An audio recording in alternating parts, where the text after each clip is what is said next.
புளியோதரை பொடி எப்படி செய்கிறது பார்ப்போம். முதல்ல 1/4 கப் கடலைப்பருப்பை எடுத்து நல்லா வாசனை வர வரைக்கும் வறுத்துக்கோங்க. அப்புறம் 1/4 கப் தனியா எடுத்து அதையும் நல்லா வாசனை வர வரைக்கும் வறுத்துக்கோங்க. இந்த பொடியை நீங்கள் நல்லா ஏர்டைட் கண்டெய்னரில் போட்டு ப்ரிசர்வ் பண்ணி வச்சுக்கிட்டிங்கன்னா எப்போனாலும் யூஸ் பண்ணிக்கலாம். அப்புறம் உளுந்து 1/4 கப் எடுத்து நல்லா வறுத்துக்கோங்க. ரொம்ப கருக விட்டுறாதீங்க. லோ ஃப்ளேம்லேயே வச்சு வறுத்து விடுங்க எல்லாத்தையுமே தனித்தனியாக. காஞ்ச மிளகா ஒரு 5-6 வறுத்துக்கோங்க. மிளகு, சீரகம், வெந்தயம் எல்லாம் 1/4 கப்பு 1/4 ஸ்பூன் போட்டு எல்லாமே ஒன்றா சேர்த்து வறுத்துக்கோங்க.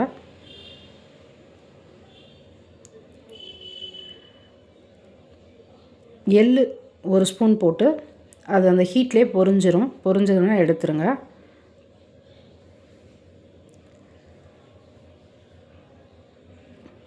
ஒரு பிடி கருவேப்பிலை அதையும் அந்த கிறிஸ்பியாக வர வரைக்கும் வறுத்து எடுத்துக்கோங்க. இதெல்லாம் மொத்தமாக ஆற வச்சு மிக்ஸி ஜாரில் போட்டு கிரைண்ட் பண்ணிங்கன்னா புளியோதரை